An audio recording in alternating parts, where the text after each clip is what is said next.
अस्सलाम वालेकुम, कैसे हैं आप सब लोग। आज हम बना रहे हैं बहुत ही मज़ेदार सा ग्रैनोला। रेसिपी आपको पसंद आए तो इसे लाइक और शेयर ज़रूर करें। बहुत ही आसानी से बन जाने वाला ये ग्रैनोला बहुत ही जायकेदार है, सेहत बख्श है।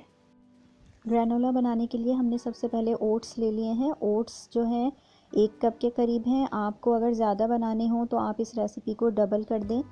और ओट्स अगर आपको चंकी फॉर्म में मिल जाएं, जो छोटे छोटे से चंक्स होते हैं जो रोल ओट्स के, उस फॉर्म में मिलें तो ज़्यादा बेहतर है। ये थोड़े ज़्यादा पिसे हुए हैं तो उस तरह के ओट्स ले लें आप। और उसके साथ ही आधा कप के करीब मैंने पिस्ते और बादाम शामिल किए हैं। आप कोई से भी नट्स ले सकते हैं। 1/4 कप मैंने 4 मगज़ लिए हैं। इनकी जगह भी आप कोई और चीज़ ले सकते हैं, जैसे कि काजू या अखरोट वगैरह ले सकते हैं।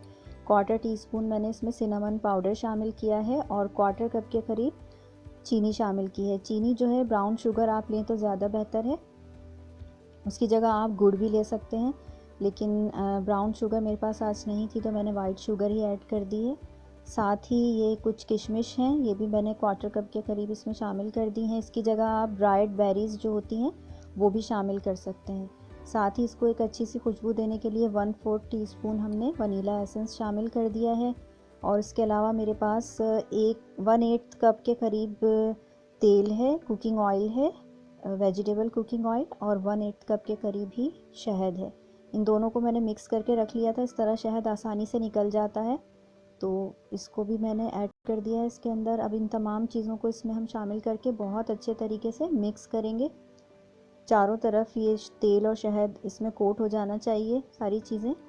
और कोट करने के बाद ये इस तरह से हो गया है। अब हम इसको एक ओवन डिश में फैला देंगे बेकिंग पेपर लगा के। अगर आप इसको चाहें ओवन में बेक करना ना चाहें और आपके पास कोई पैन हो नॉन स्टिक का, तो आप उसके अंदर इसको ड्राई रोस्ट कर लें।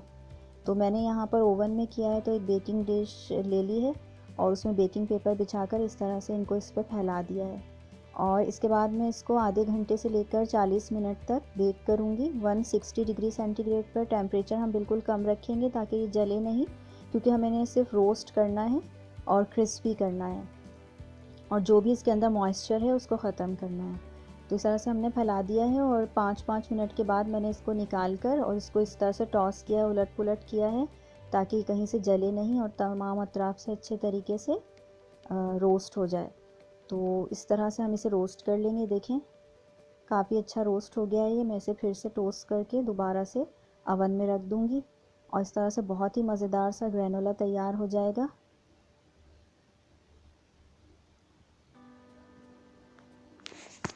बाज़ार से मिलने वाले ग्रैनोला के मुकाबले में ये घर का बना हुआ ग्रैनोला बहुत ही मज़ेदार है। 1 महीने तक ये आराम से काबिल इस्तेमाल रहेगा।